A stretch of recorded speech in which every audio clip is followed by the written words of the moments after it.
Hey everyone, so we're here with the wonderful Darren Kirk for the Kirkbourne Spaniels podcast. We should really come up with some form of flash name for the Kirkbourne Spaniels podcast, so soon that will change. So normally Darren would be the host with the most, talking to the guests on the podcast about various different things. We've had vets, we've had people which do eye tests, and various other people, but today I thought it'd be really nice to do a podcast with Darren himself, where we learn a little bit more about Darren, learn a little bit more about his background, why he got into dog training, why specifically gun dog training, and just go a little bit more personal into you, mate. And so everybody knows that little bit more about you. I've been very lucky to have known you for nearly 10 years now. So I've seen you go through big changes in your life and physically as well. The changes physically as well being absolutely mental. So for those people that don't know you, do you want to give a very quick little synopsis of who you are and where you've come from? Hello, Brett. Thank you very much for that little intro. So yes, I'm Darren Kirk from Kirkbourne Spaniels. I've been training gun dogs all my life, and I'm absolutely passionate about gun dogs, but I'm also passionate about people and gun dogs because it's important to mix both of them together. I'm based in Doncaster, however, we train all over the country. I demonstrate all over the country at game fairs and different shows, some 4-day events, some 1-day events. I've been over to Sweden training. I've been up into Scotland, down into Kent, and we're willing to travel anywhere to provide a service. So we are gun dog trainers. I'm not on my own. I've got several trainers working for me. We're currently based in Leeds, Adel, and Doncaster for our main venues, but we are open to any other areas that we can develop into. But that's a quick, easy start off for me, Brett. That's perfect. So one of the questions which I've always wanted to ask you is, why did you go into the gun dog training world and not the show world? Probably because of my background, Brett. My family are farmers, and obviously you've got lots of land, and well, there were farmers with lots of land. You're going to see lots of animals. We live next to a gamekeeper who owns Springer Spaniels, and so in the way I was brought up, that encouraged me to go down the gun dog world rather than the show world. I didn't even know there was a show world, to be honest, and I still don't, to be fair. Well, my follow-up question was going to be is, what would you say is the biggest difference between the show dog world and the gun dog world? um, Without sounding critical towards any of them, they're a different dog. You know, I know a Labrador is a Labrador, and in the show world and in the gun dog world, but physically, when you look at them, they're totally different.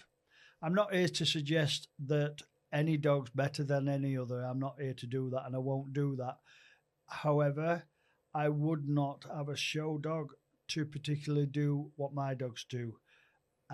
There will be people out there that will be screaming at down their phones whilst listening, saying, "My dog can do everything. I'm better than your dog." Well, more than likely could do, but I'm just saying I use gun dogs because specifically gun dogs because they are very athletic, and when they're doing a big retrieve all day carrying a goose out of an estuary, you need to be fit and you need to be a fine example of a dog to do what I task my dogs to do. I definitely agree with you there, because when I've been on to competitions in the past, the how intense it is for the dog is pretty incredible, and and it's the weather as well. So if in winter it's snowing, your dog needs to be able to cope with the snow, needs to be able to cope with going into freezing cold water, to be able to go across water and etc. And then in summer as well, equally the dog needs to be able to cope with heat.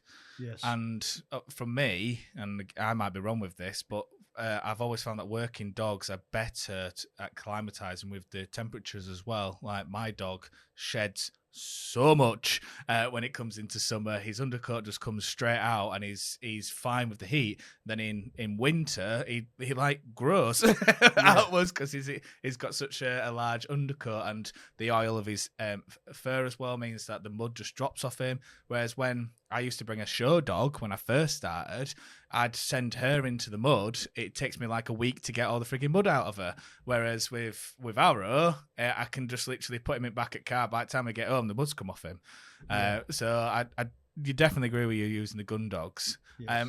So why Kirkbourne Spaniels? Why not Kirkbourne, Labradors or Golden Retrievers? Why Kirkbourne Spaniels? There is a real strong reason for that, because I was originally everything about Spaniels, and I chose that because it was only right to choose that, because I'm passionate about Spaniels. I still am passionate about Spaniels. I have now spread my wings, and I've gone into retrievers, and to be honest, there's no particular dog that I would say I favour, but that's where the Kirkbourne Spaniels from, because I'm passionate about Spaniels. It's amazing when you start to talk to people in the gun dog world, because everyone's got their favourite dog. I obviously adore Golden Retrievers, but I also enjoy Spaniels as well. So why does a certain type of dog have a certain type of task? So why do you send Spaniels in to do beating and you send Golden Retrievers in to do retrieving? Well, to be fair, any dog can do any task in the gun dog world, but there's an appropriate dog for that task. So to send a large dog into thick brambles would not be the best idea when you've got a small Cocker Spaniel there that'll smash through it and not even touch a bit of brambles. So every just as you and I do, we have different tasks for what we're capable of doing. So we would use Spaniels to hunt out and flush game, and once the game's shot, we could either ask the Spaniel to do the retrieve or a retriever to do the retrieve. It would be nice, and it's a beautiful companion to have a retriever and a Spaniel.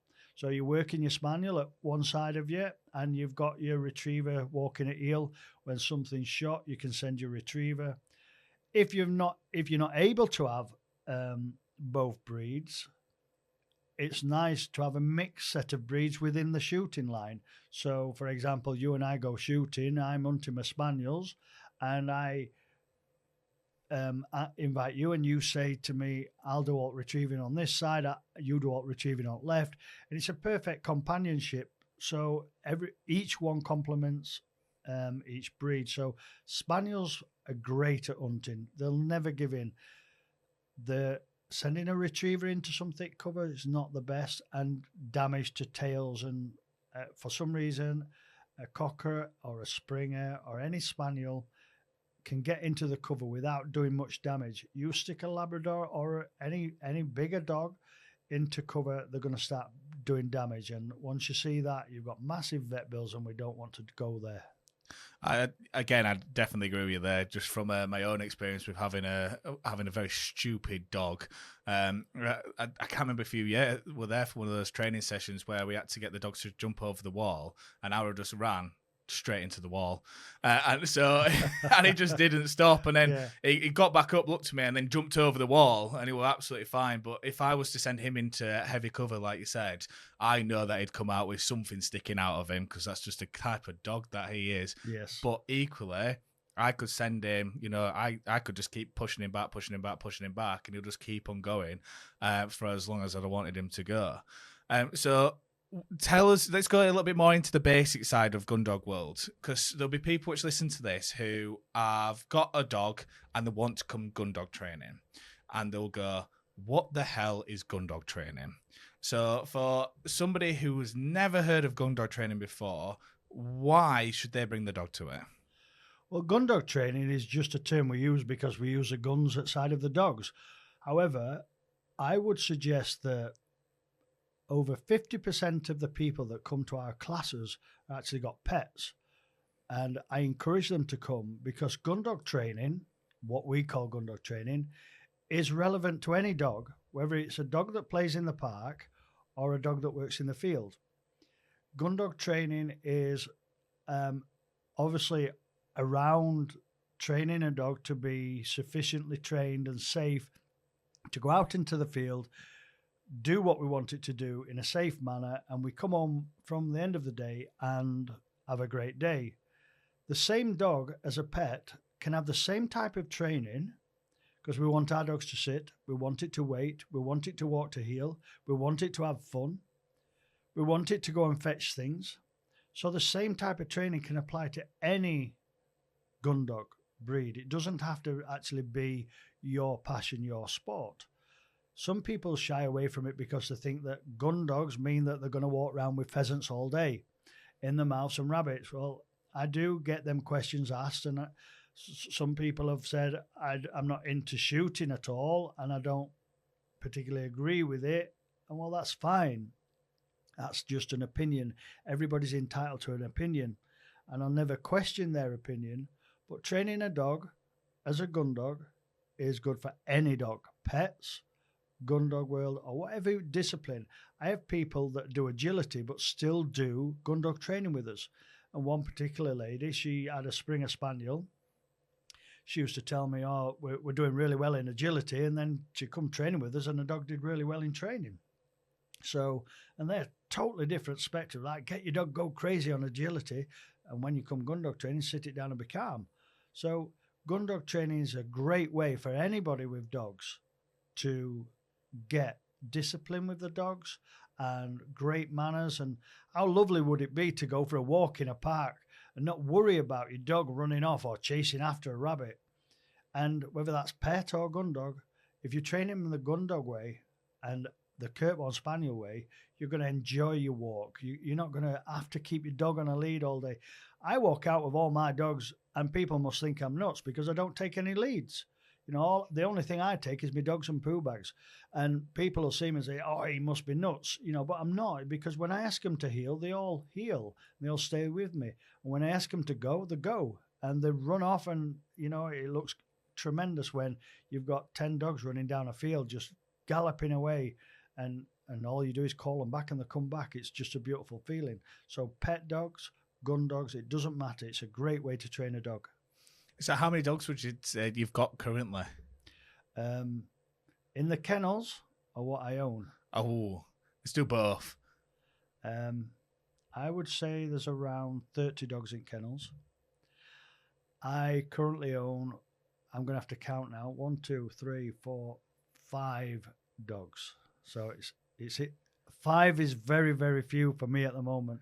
5's enough though. You know, I can go on any shoot and be proud that I'm going to take all my dogs and have a cracking day and not be embarrassed by any of them.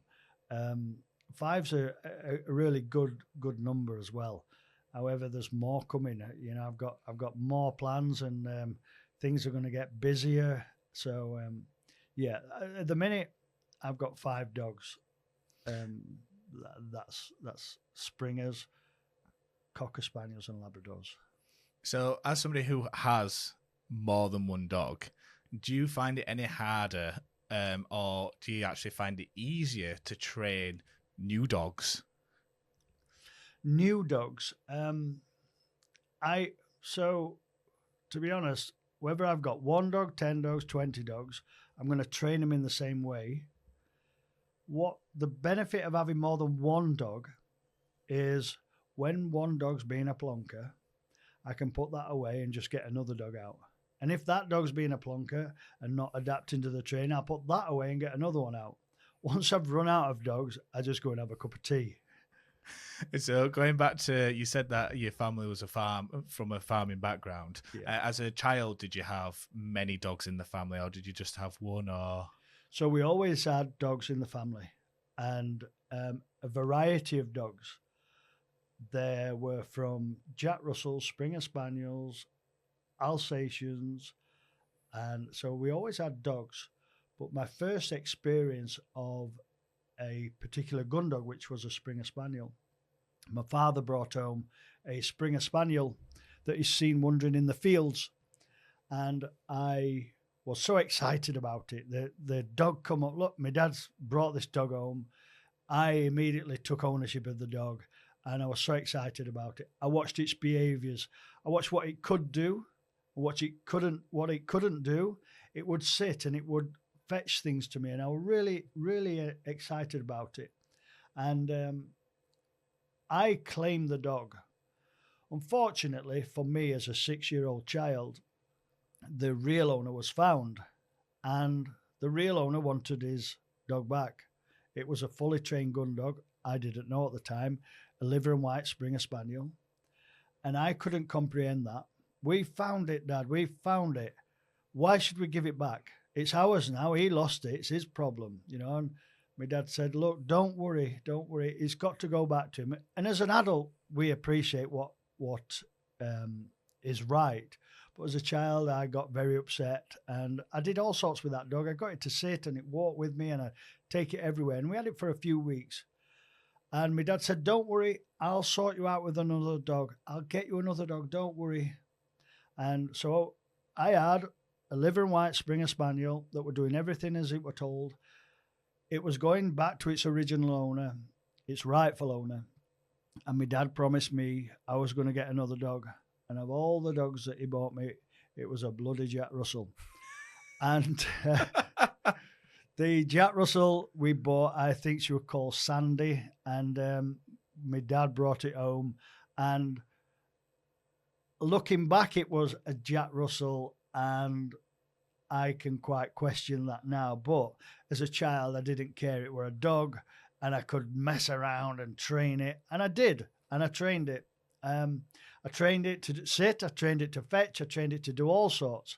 But I used to watch, I think in particular, I'd pay attention and work out.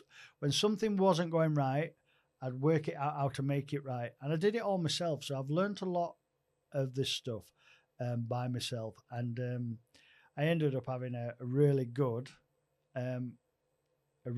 Jack Russell. And I just started there, and everything moved from that point. And you know, then I moved on to Springers and Labradors and so on. I'd love to see a Jack Russell doing gun dog work.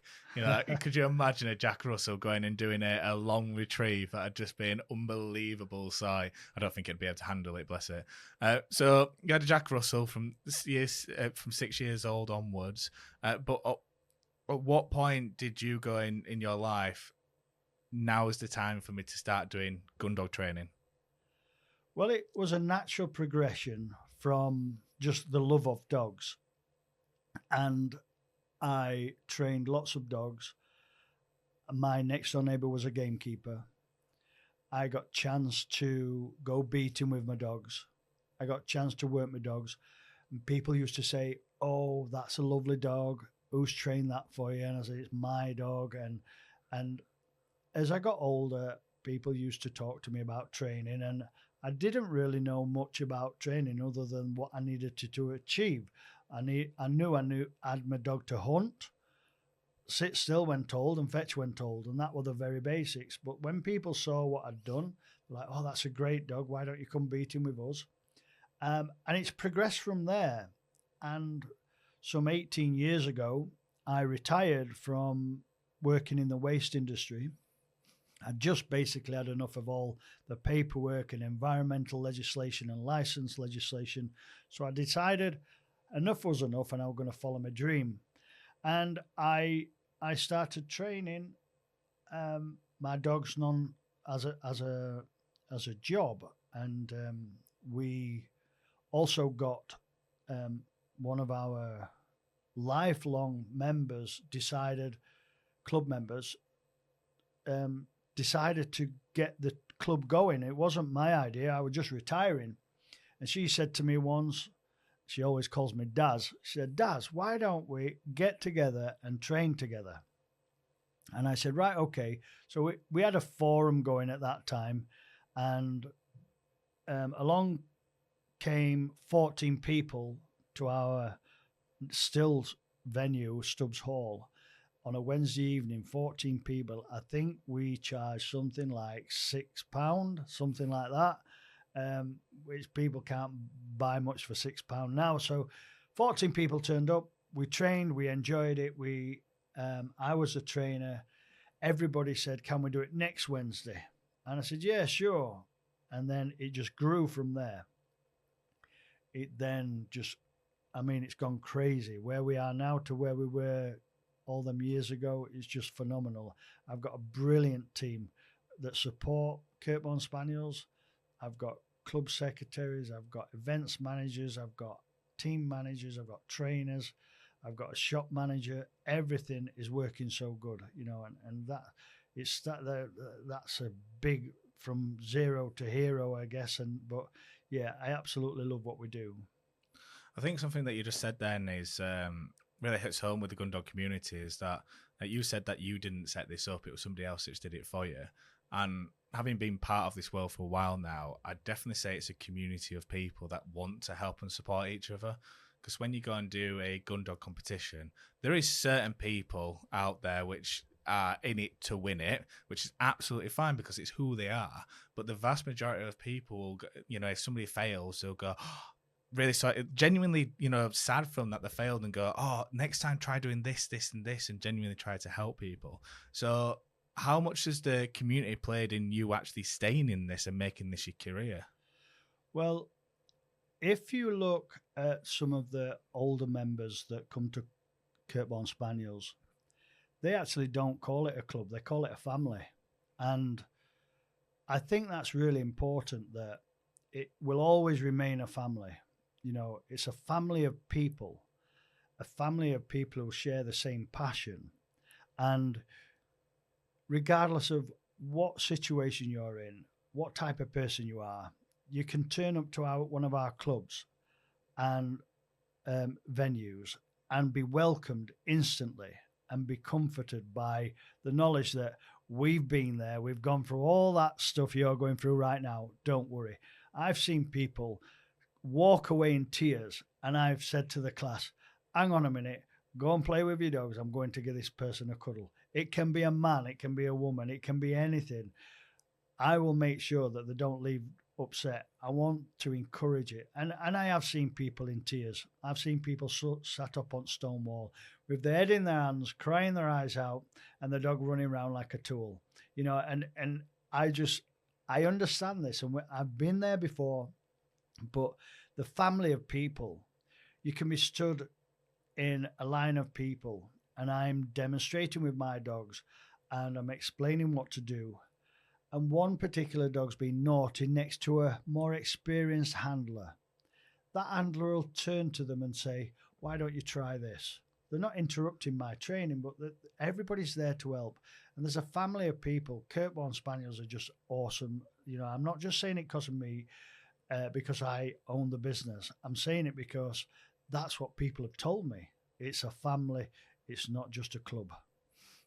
I think that as well is very apparent in the trainers themselves, because all of the trainers that you have come from, started at Kirkbourne Spaniels, and I'm sure David won't mind me saying this, but when him and his dog would for the first time got asked to do the competition, and within like 6 weeks of them just getting into the intermediate class, he always talks about how he went and grabbed his dog because they just would not do what they wanted to do. Grabbed the dog, went and put the dog in the car, and then just sat in a car, started, crying and being like, I'm done. I don't want to do it anymore. And it was other members of the team which came up, sat next to him and went, come back tomorrow, because we've all been through it. Yeah. And now David is a trainer, and you've obviously got other trainers like Paul, etc., who have been through the same things.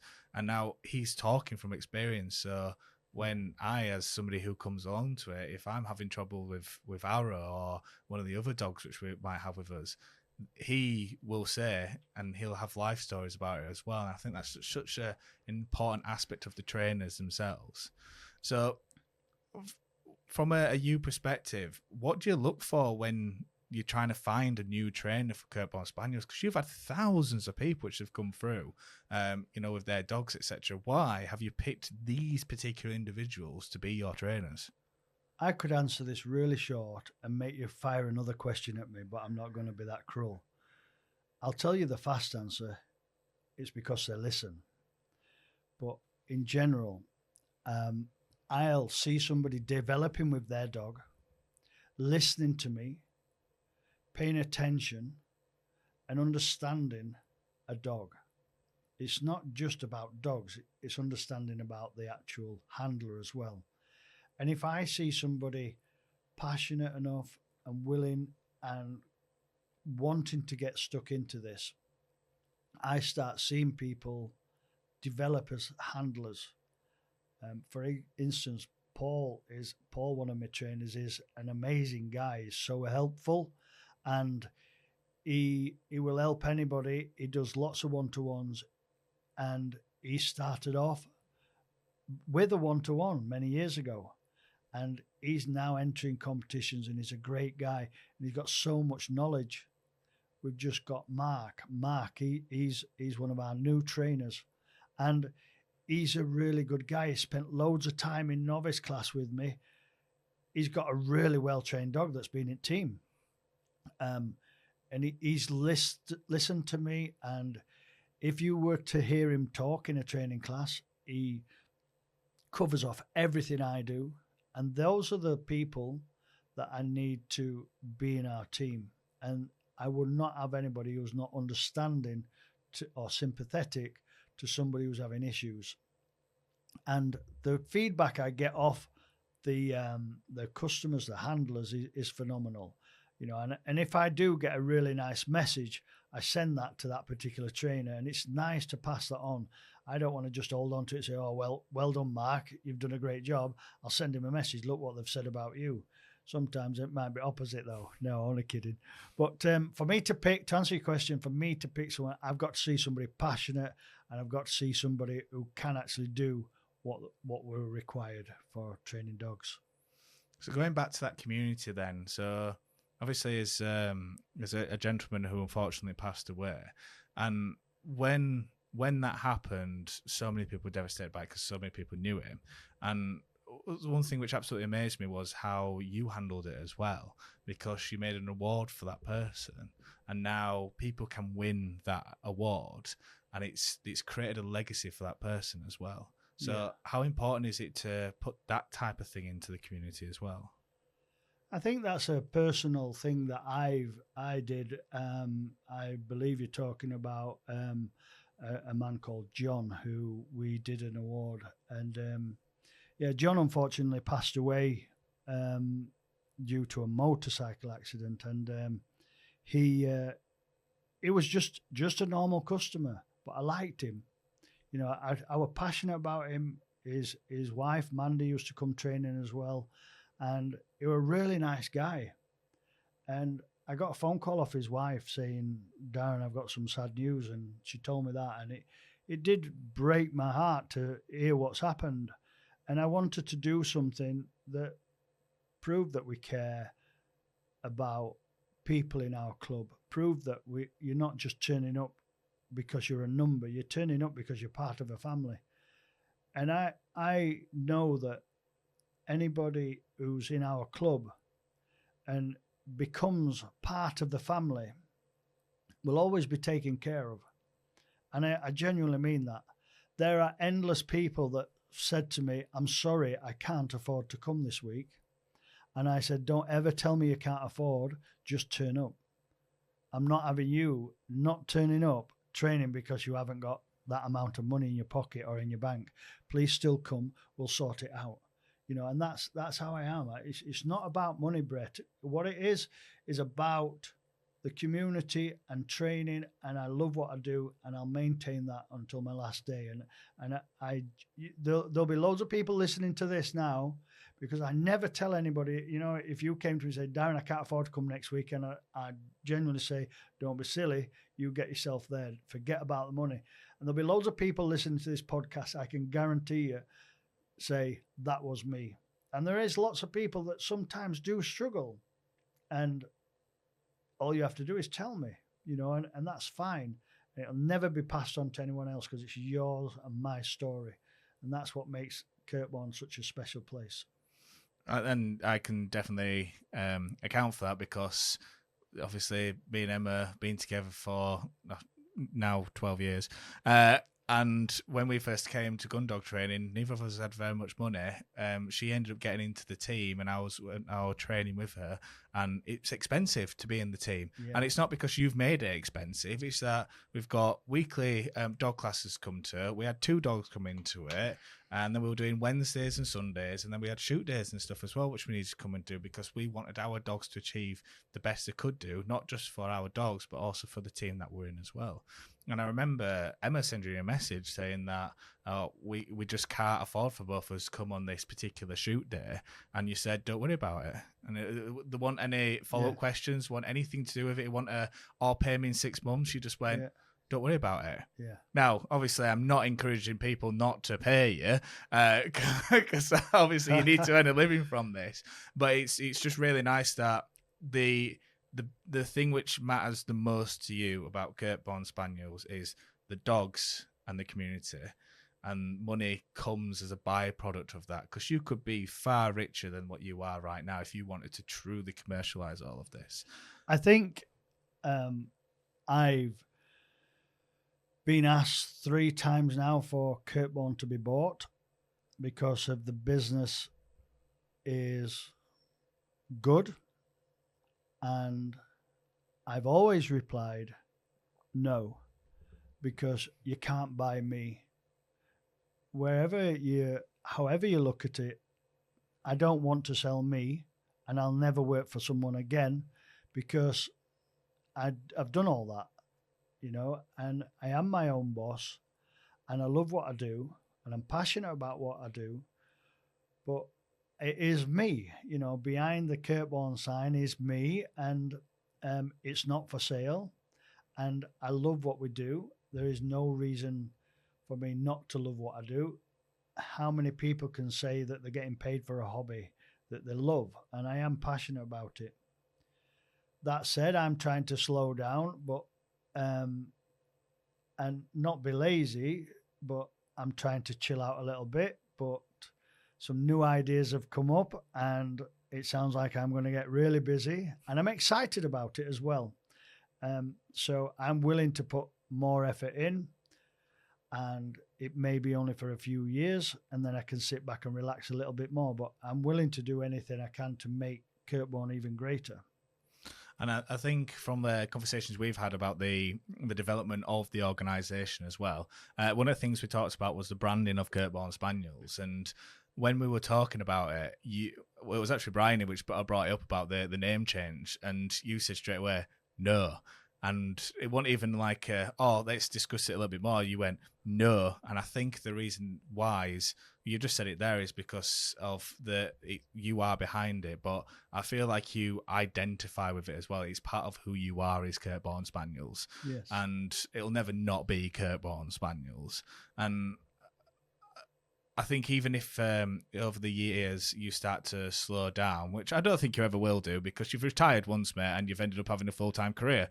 So if you retire again, all you're going to do is just come back. Yeah.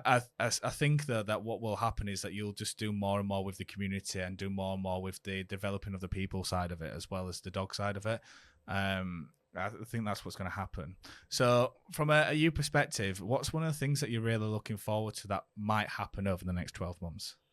Well, I have got some very big plans, and I'm excited about it.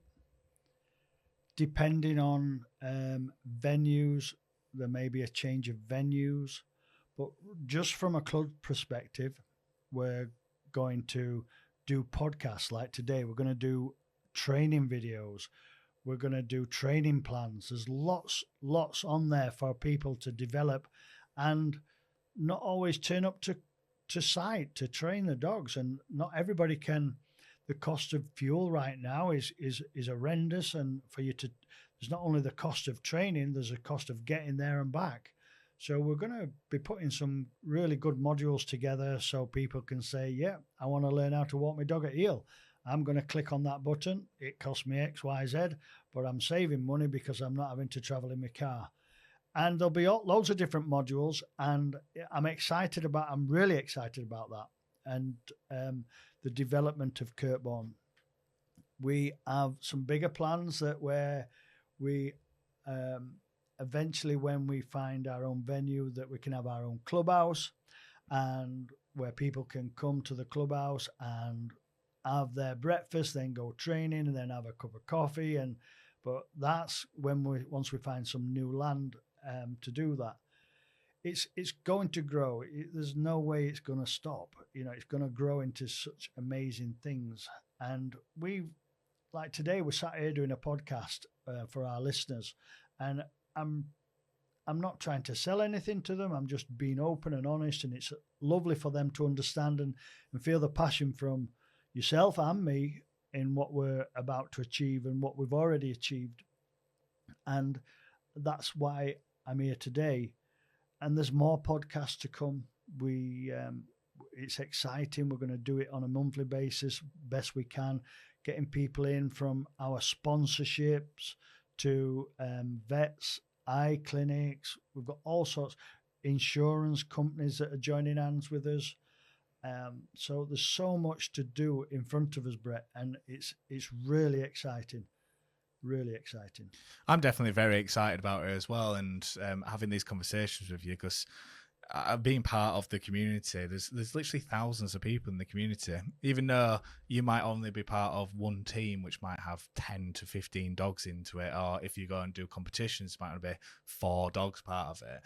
You don't feel like you're only part of 4 dogs or part of one team. You really do feel like you're part of the entire community, and I think that's shown by the Christmas parties that you've always done. And because the acts that you have at these Christmas parties have always been a little bit questionable. Yeah. Some people love them, some people don't. Yeah. But yet, still, every single time you do one, the room's full of people, and it's you just walk in there, and everyone just wants to talk to each other. There's no shyness. There's no nervousness, because you just go up and talk to people and talk about the dogs. And I'm really sorry for most of the people which I still talk to the Kirkbourne Spaniels, because I don't know people's names. I just know the dogs. I'll go, like, for you, it's like, oh, you're Bailey's dad, or you're Bruce's dad, or you're Sky's dad, or whatever. You go, you don't know the names, which is really funny. Obviously, going forward, we've got the podcast, we've got the online training stuff, the website's getting sorted out. There's loads of things which we're doing, which is going to be fantastic. But from a you perspective, what's one thing that you'd like to happen outside of Kirkbourne Spaniels for you over the next 12 months? For me personally, is that a personal question? Yeah. That is a massive question. What would I like to do? I'd like to save the world.